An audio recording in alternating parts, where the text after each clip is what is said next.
Mesdames et messieurs, dans quelques temps, dans quelques minutes, là, ça va commencer. Nous allons vous demander une chose, c'est de faire un silence, si c'est possible, c'est pour vos oreilles, pour que vous entendez mieux de tout ce qui se passe au niveau de la sono, au niveau de toutes les scènes qui vont se passer devant vous. Merci.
Aujourd'hui, nous allons vous faire découvrir la bataille d'Ypres, au cours de laquelle les gaz de combat ont été utilisés pour la première fois.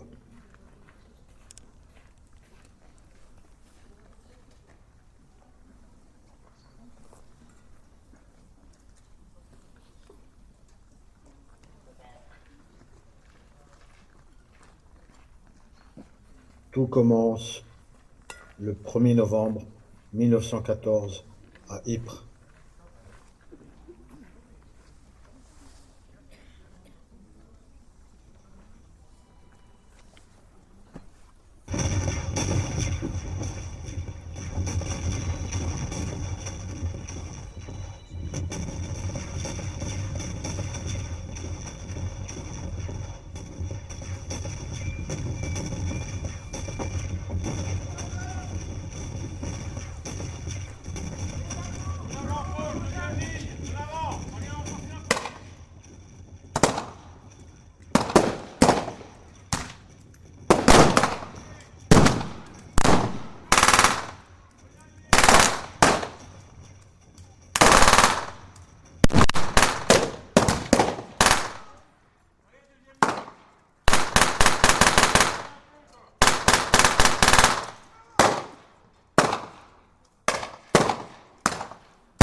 13 avril 1915, le soldat allemand August Jäger découvre la future utilisation des gaz de combat.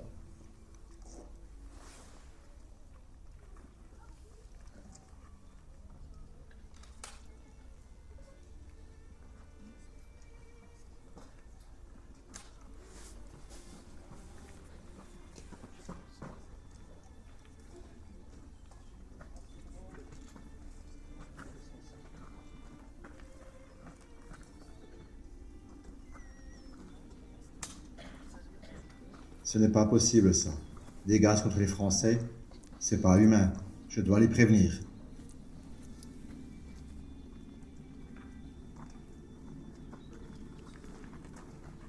Kameraden, Kameraden, ich bin ein Kamerad.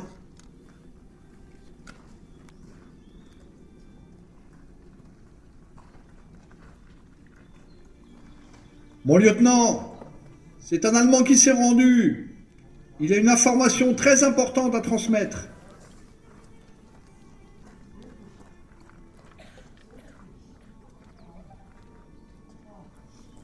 Très bien, mon gars, je m'en occupe.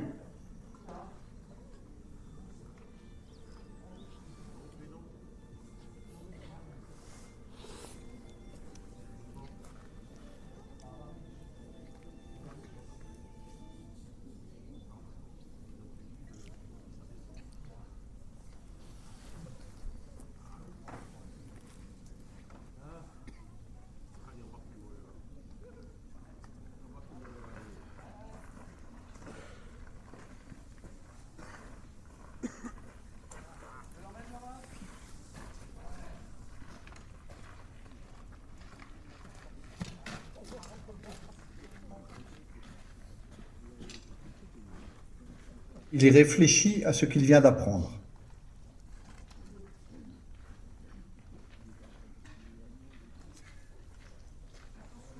Des gaz de combat?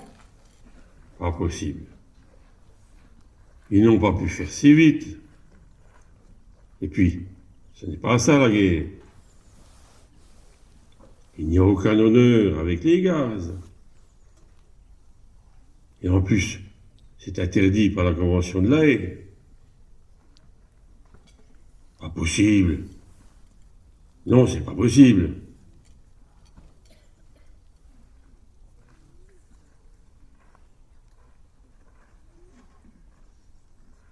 Le 22 avril 1915, les Allemands décident leur première attaque avec utilisation des gaz.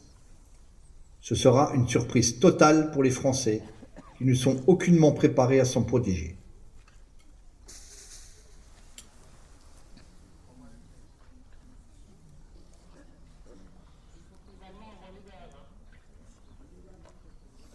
C'est quoi ce nuage jaune? C'est du gaz. Surtout ne le respire pas. C'est marrant. Comment je vais retenir ma respiration? Fais comme on t'a dit. Mouille ton mouchoir avec le pinard ou avec de l'eau et tiens-le sur ton nez et ta bouche. Si t'en as plus, pisse dessus. Oh, c'est marrant. Et comment je vais me battre avec un seul bras? Débrouille-toi. C'est ça ou merde. Les voilà. Pas le temps de mouiller le mouchoir.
Mais les gaz passent sur la tranchée. Les soldats sont aussitôt pris de vomissements et d'une toux d'irritation intenable. Beaucoup perdent connaissance. Les Allemands, équipés de masques à gaz, arrivent alors et prennent possession de la tranchée. Ils font prisonniers les survivants. Il y en aura 1800, dont 200 gazés graves. Seuls 1600 poilus pourront se retirer sur la seconde ligne.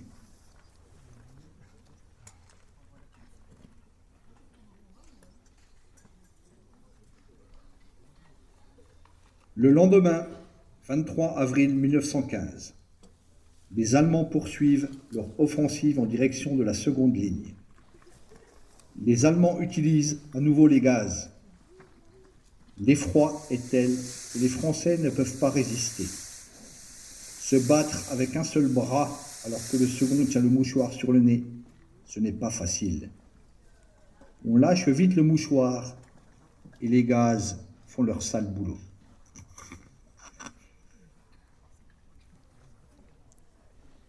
Voyez bien les gars. C'est pas encore un sale coup ces cons-là.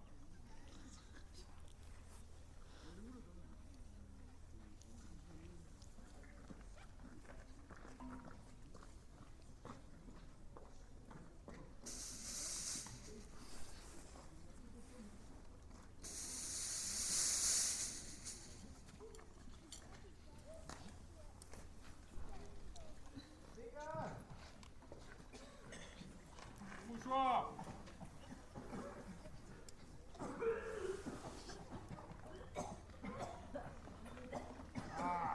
Il recommence, il savait pas.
La seconde tranchée est rapidement prise.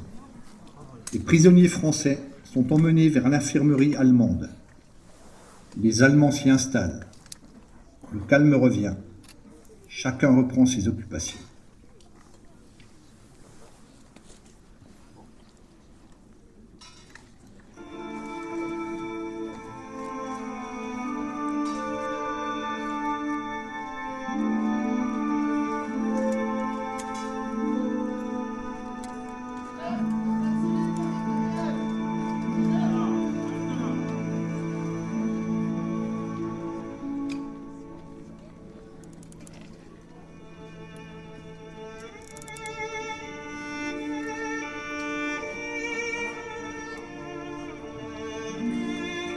s'approcher et se diriger.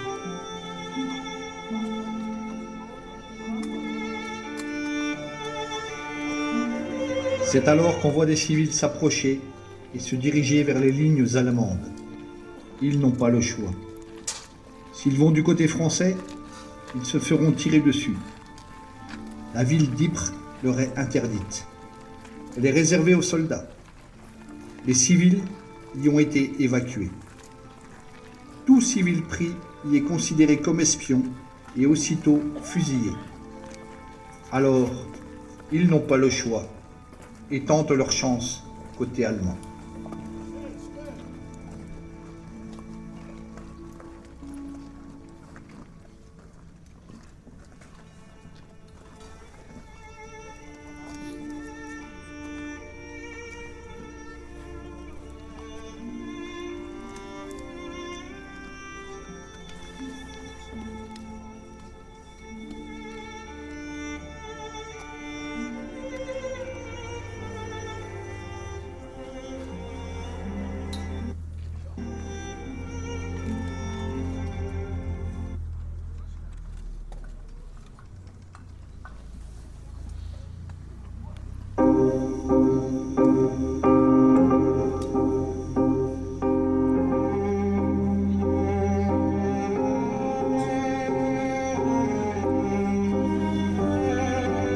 Pendant ce temps-là, les Français pansent leurs blessures. Ce nouveau calvaire les atteint gravement au moral. Voici ce qu'Alexandre Renaud, un poilu, écrit dans ses mémoires.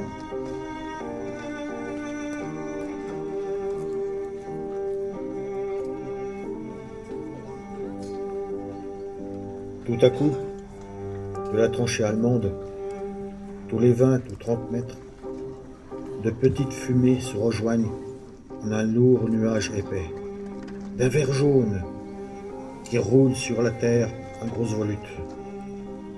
Un cri s'élève qui court d'homme en homme tout le long de notre ligne. Les gaz! Un billet du lieutenant d'Hérault passe de main en main pour chaque groupe qui doit le lire. Aussitôt que la nappe de gaz arrivera au niveau de la tranchée, appliquez devant le nez et la bouche le paquet de pansements et le mouchoir bien mouillé avec de l'eau ou du vin, du bidon. Les hommes qui n'auront pas d'eau urineront sur leur mouchoir. Essayez de tirer d'une main. Les hommes qui n'ont plus d'eau se battent pour obtenir le bidon des morts touchés par l'artillerie.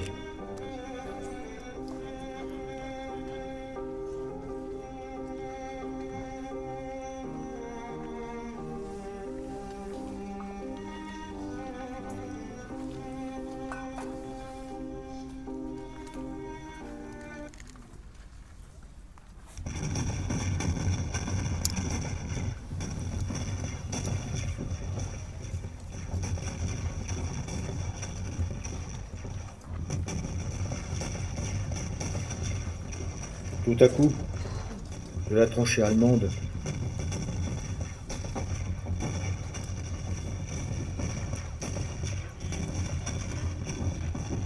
Nous voici le 1er mai 1915. Les Allemands veulent prendre la 3e ligne française.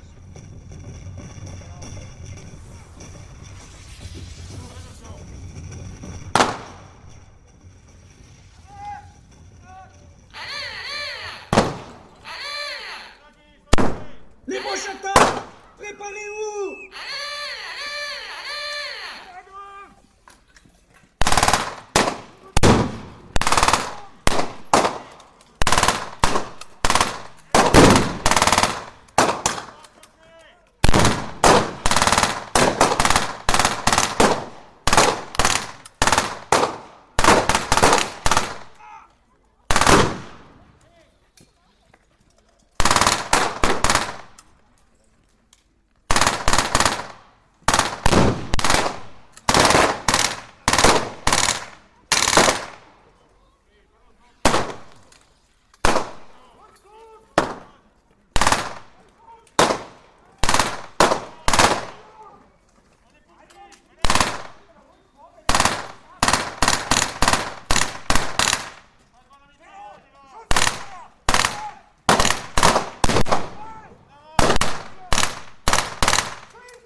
C'est un assaut classique.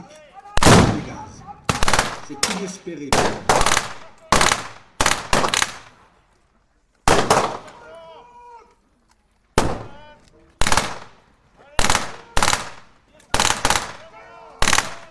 À l'assaut! Pousse le plus loin possible!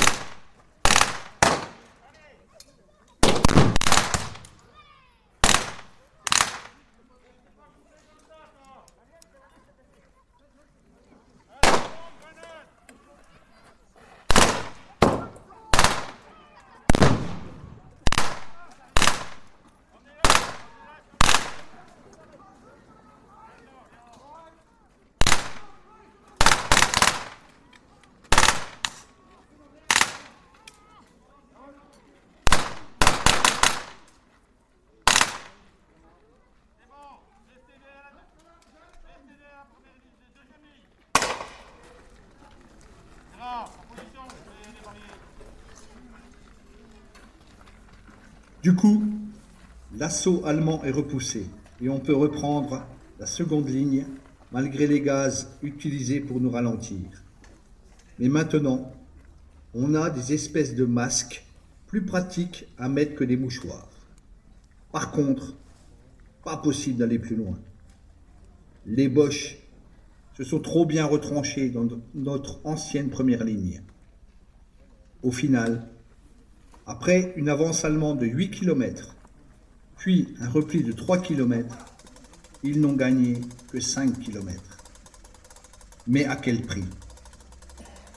Ça nous a coûté plus de 1000 morts, sans compter ceux des Canadiens et ceux des Belges. Saleté de guerre. Tous ces sacrifices. Pourquoi faire?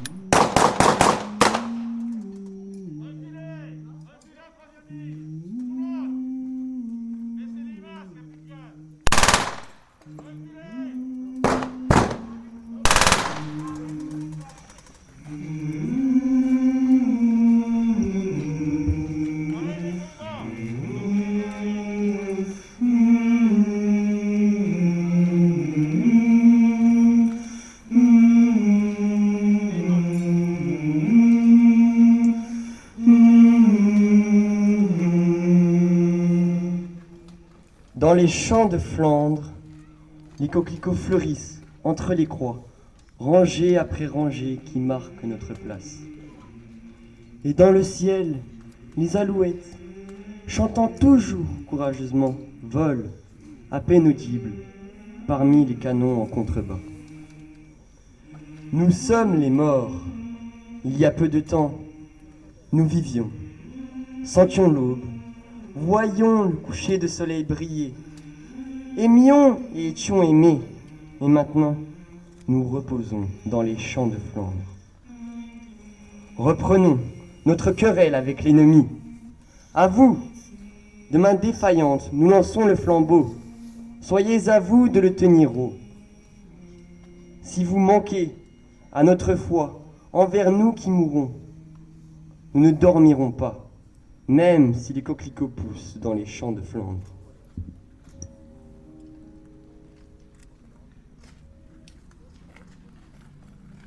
Cette poésie a pour titre « Au champ d'honneur » ou « Flanders Fields » en anglais.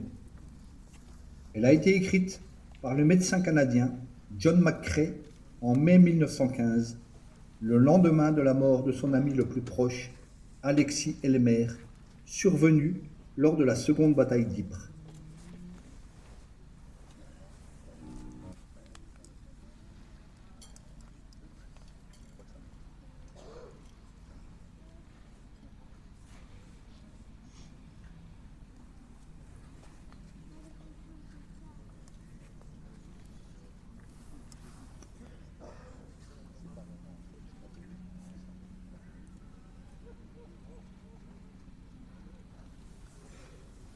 Maintenant, la guerre est enfin terminée. La vie reprend ses droits comme elle peut.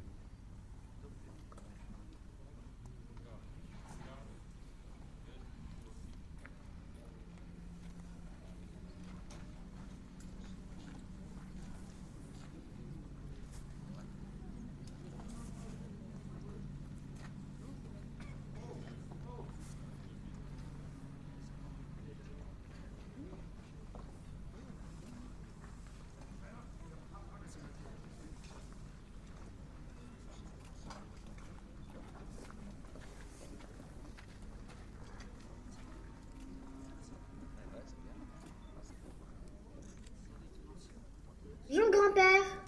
Bonjour, gamine. Mais t'es qui, toi? Ben, je suis la Mathilde, du Fernand. Ah, d'accord. Je peux vous poser une question? Bien sûr, Mathilde. J'ai entendu la poésie qui s'appelle Au chant d'honneur. Et il y a un truc que je ne comprends pas. Dis toujours, c'est quoi? Dans la poésie, il parle du coquelicot comme fleur et du souvenir. Mais nous, on sait que c'est le bleuet. Alors, pourquoi c'est pas le bleuet dans la poésie? Tu as de la chance. Je connais l'explication. C'est très simple. Le coquelicot est la première fleur qui réussit à pousser sur la tombe des soldats tombés au combat. Alors, les Britanniques l'ont utilisé comme symbole pour ne pas les oublier. Le bleuet, lui, rappelle l'uniforme bleu des poilus. Les jeunes appelés, à cause de cet uniforme, tout beau, tout bleu, étaient appelés les bleuets. C'est pour eux, qui seront si nombreux à perdre la vie dans les terribles combats, que nous avons choisi ce symbole. Et ce sont les blessés qui, depuis leur lit dans les hôpitaux, ont fabriqué les premiers bleuets, afin de les vendre pour améliorer la vie de trop nombreux blessés français. Ah, je comprends mieux. Merci grand-père. Bonne journée. Salut, Mathilde.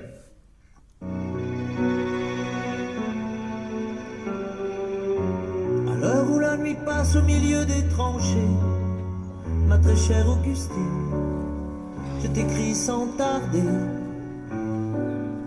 Le froid piqué me glace et j'ai peur de tomber. Je ne pense qu'à toi, mais je suis un soldat. Mais surtout ne t'en fais pas, je serai bientôt là. Et tu seras fier de moi. À l'heure où la guerre chasse des garçons par milliers, si loin de la maison et la fleur au canon, ces autres que l'on tue sont les mêmes que moi. Mais je ne pleure pas, car je suis un soldat. Mais surtout ne t'en fais pas, je serai bientôt là. Tu seras fier de moi. À l'heure où la mort passe dans le fleuve à mes pieds, de la boue qui s'en va, des godasses et des rats, je revois tes yeux clairs, j'essaie d'imaginer l'hiver auprès de toi. Mais je suis un soldat. Je ne sens plus mes bras.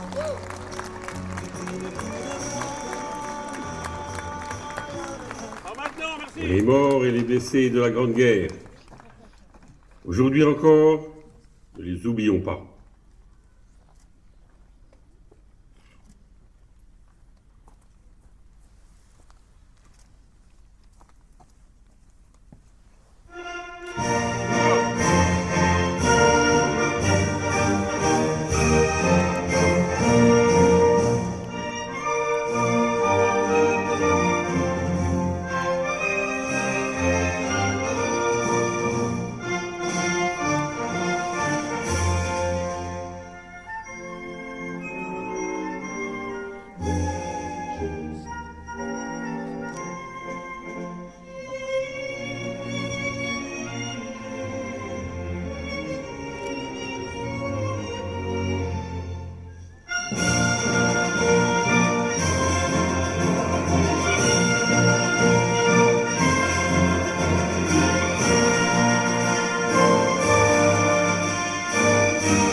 besoin de mon petit pense-bête quand même, hein. Je suis assez gueulé comme ça. Alors, président de l'association Souvenir Amitié. Avec mes membres et beaucoup d'amis, nous avons voulu reproduire une période terrible de notre passé. Bien qu'interdit, l'usage des gaz a causé des milliers de morts et de blessés. Le devoir de mémoire nous impose à vous rappeler les souffrances de nos ancêtres, qui nous ont permis de vivre libres aujourd'hui. N'oublions pas, les jeunes, il n'y a pas que les tablettes qui existent. Nos anciens, ils se sont battus pour vous. Je tiens à saluer le dévouement de Thierry. Thierry, lève la main. Qui s'est acharné à développer et à faire ingurgiter à tous rappel des faits. Grâce à un travail en amont sur le scénario avec son complice Christophe G, qui a malheureusement déserté, il s'est retrouvé dans le camp allemand. Lève la main, Christophe G.